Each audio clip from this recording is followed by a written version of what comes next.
All right. So the next question I'll have now is that when you register your business, I would like you to give us some tips on what are the things that you need to do. Like, what's the first thing you need to do when you register your business? So I've registered the business now, and it's called Tejutax Limited or Tejutax Ventures, as the case may be. What should I do? What should be the first thing I should do? Well, that depends on the kind of business that you actually registered. Okay. So, good enough, we have started by differentiating a business name from a limited liability company. Yeah. And you agree with me that, you likely agree with me though, that, that somehow a limited liability company would have more assurance and it will be better off. But even at that, it also comes with its own baggages. Okay. So meaning you have more responsibilities under the law to deal with. Okay. So, but a business name is a simple thing. When you want to start your business, of course, you need to get your tax details sorted, and then if you want to, you could prepare your letterhead, you could get your metallic seal, you could get your complimentary card, but the law has little to regulate when it comes to you doing business name, because it is you doing business at the least level. But when you come to a limited liability company, there are serious things. It's a serious business. There are things you need to take into consideration. Okay. So the first thing I would advise is you should get notebooks. Of course, in our age, you could make use of online platform like have cloud storage for your records, but under the law it is important that you take records of certain things. That's why I said ordinarily that you must have some notebooks. So what will you be doing with notebooks, you ask me? I wanted to say so the first thing you should take care of is you should have a record, a register for the members of your company. Now you ask me, who are the members of my company? The members of your company are not the directors, but the shareholders. Okay. So the shareholders of your company are also referred to as members. They are members because they are stakeholders, like they are co-owners. So you must have a record for them. Now you may come in touch, maybe by reason of your company documents. You would see shareholders, you will see subscriber. Now the word subscriber and shareholder, they are the same, at least in that use. So you should have a register of your members, and the register would tell us or tell the public about the full names of the members, the shares, the extent of shares that they have, and whether it is paid up for, or the extent to which they've paid up for their shares. And then it will also have, if for instance any of them ceases to be a member, you would have the dates on which that happens. So these are things. And then the next book, this we'll be talking about 4 or 3 books. So the next book, don't forget I said you could opt to use online platforms. So you could do Microsoft, and then you key in those things. You have a cloud storage for that. Yeah. So but important is that we have to have a record. You must have a record. That's the key thing about it. So if your members are more than 50, though the law envisages that as a private company, which I believe we are dealing with in this discussion, the law envisages that you shouldn't have more than 50 members. So, except in some instances, like maybe instance of when your employee grows to become a member, or maybe let's say 10 people come together to hold share under one platform. So those 10 will be considered as one unit. Okay. So if you should have index of your members. That's the key thing. Now, the same note you are using for your members, you can also have some portions to use to record the index. Now, the meaning of index is just a listing of their names. So you have number 1, number 2, number 3, and all that, as different from the one that is more comprehensive, which is the register of the members of the company.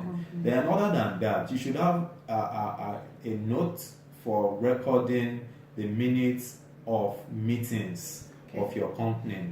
So you start with the minutes of meetings of your annual general meeting. You talk about minutes of meeting, even for the directors meeting. All the correspondence, all the meetings of your company should be recorded. So these are some of the standards that you should have. Then other than that, it is important that you have a seal of authority. I would have loved to show you one. We have one that I can display. Okay, we'll just tell someone to get that. So I will show you that as we progress. So then, other than that, the law mandates that you should make sure that you exhibit your company name and your housing number, registered company number in your correspondences. Now, here's the seal that you're speaking about. Yes, this is the seal. Now, the importance of this is the seal. So some of you will likely know the importance of this seal is that it's the modern version of the stamp that you know. The red stamp. They call it the rubber stamp. Okay. So you have to emboss and then you buy ink, you refill. But this one you just impress it on your document. You could use red stamp or red seal with it, or you could use it without red seal. So as small as it seems to be, it's one of the essential things that your company should have. So I was mentioning the other time about having your correspondences bearing your company, your registered company name. So it's not like you say my registered company name is MTN Communication Nigeria and then you put MTN alone on your correspondences. That will not suit. So you should have the RC number. So you should have the RC number as well, and you should have this on your letterhead. You should have it on your checkbook, all forms of correspondence. I think the logo, I've seen GT Bank logo that has a... You could also have logo though, but the law does not mandate that you should have logo. The key things, even the lists of the names of your directors should ordinarily be on your correspondence. So you'll find that most companies don't do all this. And there are penalties for them under the law. It's just that people honor the law in breach than otherwise, and that's what we've been seeing.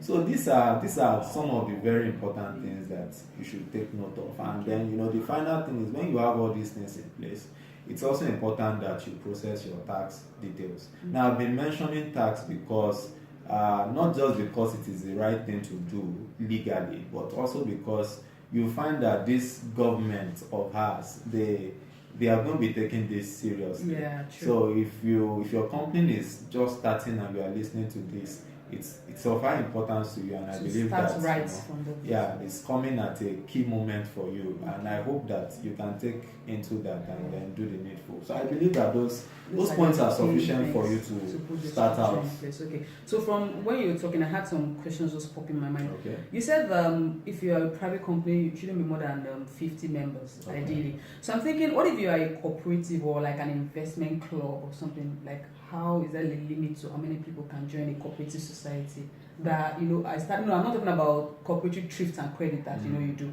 I start a cooperative to do, say, some investment, say export or something, and I gather people 10, 15, 20. Can I have that continuously? Well, the good thing about cooperative is that cooperative is regulated under a different law entirely. Okay. So what is applicable to a cooperative? Because cooperative ordinarily is not considered to be a money-making venture. So most cooperatives will usually invest in some money-making ventures, but they themselves are standing by to get a return on investment.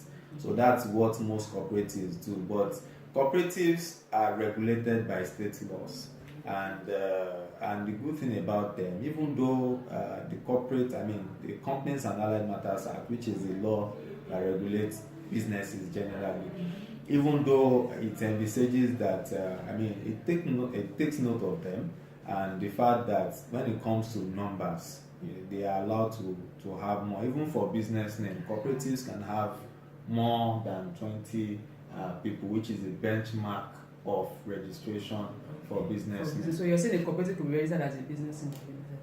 Well, what I'm saying is that, of course, a cooperative can register we have done that for cooperatives before.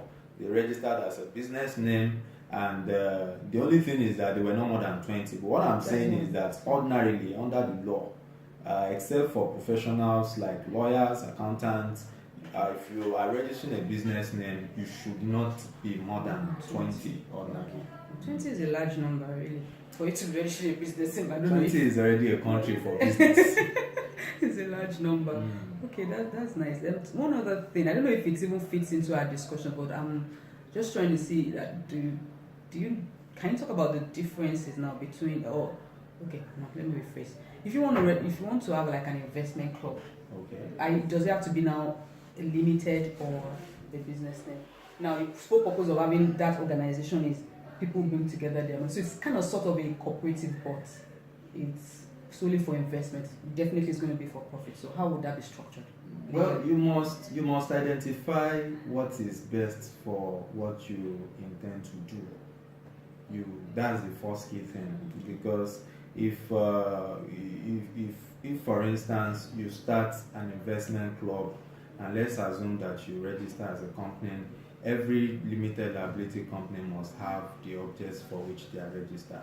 So as you call it, investment club, and quote and unquote the investment, if your intention is to invest in as many forms of businesses as possible, then you may find that you may not be able to exhaust all this in your object clause, which talks about the essence of what the company is living for, the kind of businesses that the company is into. So that's why ordinarily I would advise that you should register as a cooperative. And the moment you do that, you know that you are a cooperative, and you know your aims, and you can pursue those aims without any limitations. Okay.